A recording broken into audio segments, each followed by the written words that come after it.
Ian and Moya Austin don't come to Marysville much anymore. Their old driveway leads to a vacant block where their home and everything they owned used to stand. I drove into Marysville, cut the trees off the road and drove into Marysville. There was nothing left. Nothing left. This was their town in happier times, a playground for lovers of the Australian bush, nestled in the mountains an hour and a half out of Melbourne. At 68 years old, Ian was eyeing retirement, but they couldn't afford insurance, and now, instead of winding back, Ian is working 7 days, fencing and chopping firewood to make ends meet. Oh, we're sort of managing, but...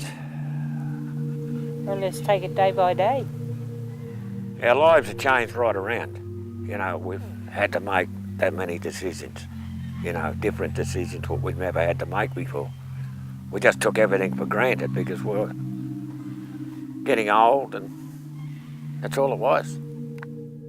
This converted bus, donated from Queensland, is now home, parked among a handful of other caravans next to the footy oval at Alexandra, half an hour away. Amid all their uncertainty, one thing is sure: Ian and Moya won't live in Marysville again. It's not the same, and it never will be. It's a sentiment not lost on those who have decided to stay.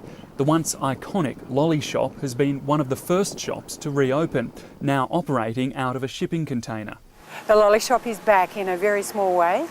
Its owner, Julia Harris, believes the town is slowly turning a corner.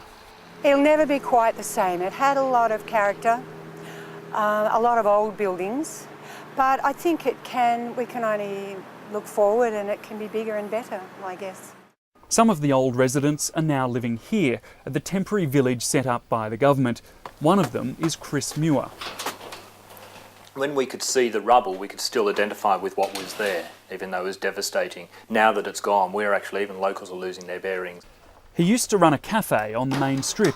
Like his neighbours, he's impatient and wants the town rebuilt tomorrow, but he worries somewhat about returning. As we start to get back into the town, I know we're going to start missing the people that are not there anymore, and that's going to be a difficult one because we know that they've been lost, but we're not in the day-to-day situation where we saw them down the street. So we've been removed from that. I think when we get back into that, we'll notice it even more. Of the 500 who used to live here, 34 died on Black Saturday.